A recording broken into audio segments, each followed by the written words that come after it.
మరికొద్ది రోజుల్లో వర్షాకాలం రాబోతుంది. నదుల్లో జలకళతో కలకలలాడే పరిస్థితి కనిపిస్తుంది. అయితే సరదాగా ఈత కోసం వచ్చి గల్లంతైనటువంటి పరిస్థితులు కడప జిల్లాలో కోకొల్లలుగా జరిగాయి.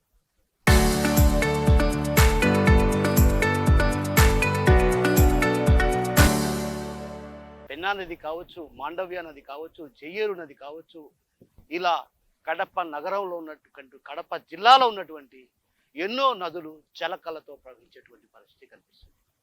ఈ క్రమంలో అటు పెన్నా నదీ పరివాహక ప్రాంతాల్లో ఆలయాలు కూడా ఎక్కువ సంఖ్యలోనే ఉన్నాయి. ఆలయాల సందర్శనకు వచ్చినప్పుడు సరదాగా ఈతకు వెళ్తుంటారు. కడప నగరంలో తీసుకుంటే వాటర్ గండి కావచ్చు, అదేవిధంగా పుష్పగిరి క్షేత్రం కావచ్చు, ఇలా పర్యాటకులను ఆకట్టుకునేటువంటి పరిస్థితులు అక్కడ కనిపిస్తాయి. అయితే అక్కడికి వెళ్ళినటువంటి వారిలో ఎంతో మంది గల్లంతై ప్రాణాలు గాలిలో కలిసినటువంటి పరిస్థితి. సో అలాంటి పరిస్థితికి ప్రధాన కారణం ఇసుక దోపిడీ. ఇసుక దోపిడీ భారీ స్థాయిలో జరిగింది. గత వైసీపీ హయాంలో కావచ్చు, ప్రస్తుత టీడీపీ హయాంలో కూడా ఇదే తరహాలో ఇసుక దోపిడీ దందా యథేచ్ఛగా సాగుతుంది. తెలుగు తమ్ముళ్ళ దోపిడీకి మనం ఇక్కడ ఉన్నటువంటి ఈ ప్రాంతం చెయ్యేరు నది వద్ద ఉన్నాం. ప్రస్తుతం ఇక్కడ చూస్తే ఎటువైపు చూసినా చెయ్యేరు నది చుట్టూ కూడా గుంతలమయం. అంటే ఓ రకంగా ఇక్కడికి సరదా కోసం ఈత కోసం వచ్చేటువంటి వాళ్ళు ఎవరైనా ఇక్కడికి వస్తే మాత్రం ఖచ్చితంగా ఇక్కడ గుంత ఉందా లేదా, అంటే లోయ ప్రాంతం ఉందా లేదనేది ఎవరికీ తెలియని విషయం. సరదాగా ఈతకు వచ్చి ఆ లోయలో పడి గల్లంతవడం ఖాయం. ఇలాంటి పరిస్థితి ఉన్న నేపథ్యంలో అటు దాదాపు వందల సంఖ్యలో ప్రాణాలు గాలిలో కలిసిపోతున్నా ఎందుకు ప్రమాద హెచ్చరికలపై అధికారులు దృష్టి పెట్టడం లేదన్నటువంటి విమర్శలు కూడా ప్రధానంగా వినిపిస్తాయి. మరికొద్ది రోజుల్లో వర్షాలు రానున్న నేపథ్యం నదీ ప్రాంతాలకు పెద్ద ఎత్తున వరద నీరు చేరేటువంటి పరిస్థితి కనిపిస్తుంది. ప్రస్తుతం మన వీడియో జర్నలిస్ట్ రాము పూర్తిగా చెయ్యేరు నదికి సంబంధించి అటు పూర్తిగా చూపించే ప్రయత్నం చేస్తారు. ఇదంతా కూడా గోతులమయం. దాదాపు మనం చూస్తే ప్రస్తుతం నేనున్నటువంటి ఈ ప్రాంతంలోనే కాలు పెడితే లోపలికి జారిపోయేటువంటి పరిస్థితి మనం చూస్తే రకంగా కాలు ఒకతురి రామును ఒకతురి కాలు చూపించు. నేను కాలు పెడుతుంటే కాలు చిన్నంగా కూరుకుపోతున్నటువంటి పరిస్థితిని మనం గమనించాలి. అంటే ఓ రకంగా నదీ తీరంలో యథేచ్ఛగా ఇసుక దోపిడీ జరిగింది. ఆ ఇసుక దోపిడీ జరిగిన కారణంగా కూడా ఈ లోయ ప్రాంతం అంటే ఓ రకంగా ఎవరైనా సరదా కోసం ఆహ్లాదం కోసం పిల్లలు నదీ తీర ప్రాంతాలకు వస్తుంటారు. వారందరికీ కూడా ఇక్కడ లోయ ఉంది అనేది ఎవరికి తెలియదు. ఎందుకంటే నది నీటి ప్రవాహంతో ఉన్నటువంటి నేపథ్యం కాబట్టి ఆ పరిస్థితులు ఉన్న నేపథ్యంలో ఒక్కసారిగా గల్లంతైనటువంటి పరిస్థితి.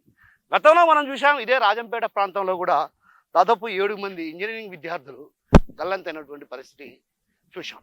అయితే కడప జిల్లాలో రాజంపేట కావచ్చు, జమ్మలమడుగు ప్రాంతం కావచ్చు, ప్రొద్దుటూరు ప్రాంతం కావచ్చు, అదేవిధంగా మైలవరం జలాశయానికి సమీపం ఉన్నటువంటి ప్రాంతం కావచ్చు, ఇంకా రకరకాల అంటే పెన్నా నది, చెయ్యేరు, మాండవ్య, పాపాగ్ని, ఇలా నదులు ఏ నదులైతే ఉన్నాయో ఆ నదుల వద్దకు సరదా కోసం ఈతకు వెళ్ళినటువంటి నేపథ్యం వారంతా కూడా గల్లంతై ప్రాణాలు కోల్పోతున్నటువంటి పరిస్థితి కనిపిస్తుంది. అయితే ఇందుకు ప్రధాన కారణం ఇసుక దోపిడీ. మనం చూస్తే ఇక్కడ చెయ్యేరు నది మొత్తం కూడా ఇప్పుడు మన వీడియో జర్నలిస్ట్ రాము చూపిస్తాడు.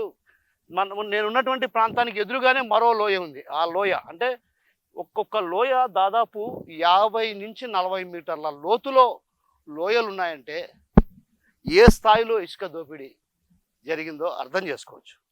అదేవిధంగా తెలుగు తమ్ముళ్ళు గత కొంతకాలంగా ఇసుక దోపిడీ చేయడంతో ఈ లోయలు పడిన కారణంగా ఈతకు వెళ్ళినటువంటి వారు పడేటువంటి ప్రమాదం ఉంది. కాబట్టి అదేవిధంగా ఇక్కడ ఉన్నటువంటి ఇసుకను బెంగళూరు, తిరుపతి వంటి ప్రాంతాలకు, అటు రాయచోట్లో కూడా మనం తీసుకుంటే మంత్రి ఇలాకాలో కూడా పెద్ద ఎత్తున ఇసుక దోపిడీ జరుగుతుంది.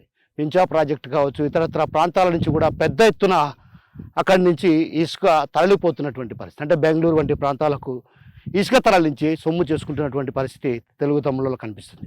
అంటే ఇసుక త్రవ్వకాలను మనం ఇక్కడెక్కడ తప్పు పట్టడం లేదు. ఎందుకంటే ఇసుక త్రవ్వకాలు చేయాలి, కానీ నిబంధనలకు అనుగుణంగా ఇసుక త్రవ్వకాలు చేయాల్సి ఉండగా కానీ నిబంధనలను అతిక్రమించి ఇక్కడ ఇసుక దోపిడీ జరిగింది అనడానికి నిదర్శనమే ఈ లోయ. మనం చూస్తే ఇక్కడ నేను చిన్న కాలు పెట్టంగానే ఇసుకలోనే ఈ స్థాయిలో కూరుకుపోతుందంటే ఇక నీళ్లు వచ్చినప్పుడు ఏ స్థాయిలో మనిషి ప్రాణాలు గాలిలో కలిసిపోతాయో కూడా మనం అర్థం చేసుకోవచ్చు. అంటే ఇసుక ఇంత పెద్ద స్థాయిలో భారీ స్థాయిలో నిబంధనలకు విరుద్ధంగా దోపిడీ జరుగుతున్నా కూడా భూగర్భ జలశాఖ అధికారులు కావచ్చు, అదేవిధంగా మైనింగ్ శాఖ అధికారులు కావచ్చు, ఎందుకు వీటిపైన ఆంక్షలు పెట్టడం లేదు? ఆంక్షలు పెట్టని కారణంగానే ఇలా పెద్ద ఎత్తున ఇసుక దందా దోపిడీ సాగింది. అదేవిధంగా ఇక్కడి నుంచి జేసీబీల అంటే ఒక రకంగా యంత్రాలతో ఇసుక త్రవ్వకాలు చేపట్టకూడదు అనేది పెద్ద ఇది. అయితే ఈ నేపథ్యంలో మనం చూస్తే ఇక్కడ పెద్ద ఎత్తున యంత్రాల సహాయంతో ఇక్కడి నుంచి త్రవ్వకాలు చేసినటువంటి పరిస్థితి. అంటే యంత్రాల సహాయంతో దాదాపు టిప్పర్లను తరలించినటువంటి నేపథ్యం కాబట్టి ఈ లోయలన్నీ కూడా 40-50 మీటర్ల లోతులో ఉన్నాయి. దీంతో ప్రమాదాలు జరిగేటువంటి పరిస్థితి కనిపిస్తుంది. సో ఈ నేపథ్యంలో మైనింగ్ అధికారులు కూడా ఏదైతే ఇసుక దోపిడీని అరికట్టాల్సినటువంటి అధికారులు కూడా ఇటువైపు కన్నెత్తి చూసినటువంటి పాపాన పోలేదన్నటువంటి విమర్శలు కూడా ప్రధానంగా వినిపిస్తున్నాయి. ఇటీవల కాలంలో జిల్లా కలెక్టర్ ఆగస్టు 15వ తేదీ వరకు అంటే వర్షాకాలం ఉన్నటువంటి నేపథ్యం ఇసుక త్రవ్వకాలు నిలుపుదల చేయాలంటూ కూడా కొన్ని నిబంధనలు పెట్టేప్పటికి కూడా ఆ నిబంధనలను ఎక్కడా పాటించినటువంటి పరిస్థితి కనపడడం లేదు. ఎందుకంటే అవి కేవలం కొద్దిమందికి మాత్రమే వర్తిస్తాయన్న భావన మరే విషయమో తెలియదు. కానీ మొత్తానికైతే మాత్రం తెలుగు తమ్ముళ్ళు ఏ స్థాయిలో దోపిడీ చేస్తున్నారంటే అంతటి భారీ స్థాయిలో దోపిడీ జరుగుతుంది.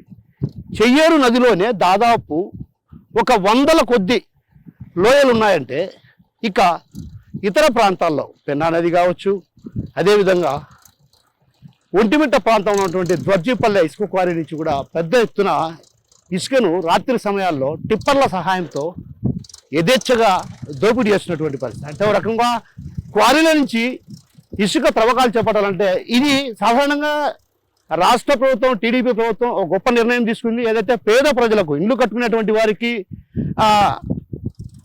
అంటే ఇసుక ఫ్రీగా ఉచితంగా ఇసుక అందజేయాలన్నటువంటి ఒక సడలింపు పెట్టింది. అయితే దీన్ని తెలుగు తమ్ముళ్ళు వరంగా మార్చుకున్నారన్నటువంటి ఆరోపణలు కూడా బలంగా వినిపిస్తున్నాయి. ఎందుకంటే తెలుగు తమ్ముళ్లకు ఇసుక ఆదాయ వనరుగా మారింది. ఇసుకే కాదు, మట్టి కూడా వాళ్ళకి ఆదాయ వనరుగా మారింది. ఇలా సహజ వనరుల దోపిడీ వైసీపీ హయాంలో ఏ తరహాలో అయితే సహజ వనరులు దోపిడీ జరిగాయో అదే తరహాలో తెలుగు తమ్ముళ్ళు కూడా సహజ వనరుల దోపిడీ చేస్తూ కొల్లగొడుతున్నటువంటి పరిస్థితి.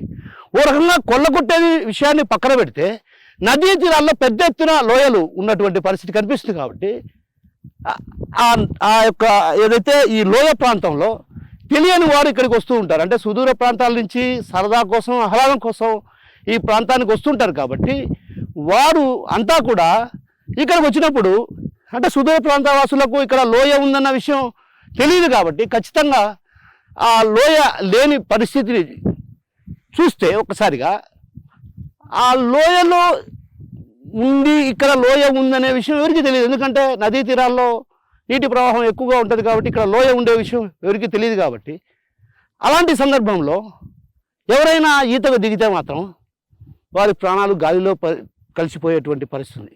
సో ఈ నేపథ్యంలో రాష్ట్ర ప్రభుత్వం కావచ్చు, జిల్లా శాఖ అధికారులు కావచ్చు, ప్రమాద గంటికలు మోగేటువంటి నేపథ్యం ఉన్నటువంటి నదీ తీర ప్రాంతాలపై ప్రత్యేకమైన దృష్టి సారించాల్సినటువంటి అవసరం ఎంతైనా ఉంది. కెమెరా పర్సన్ రాముతో కిషోర్, RTV, కడప నుంచి.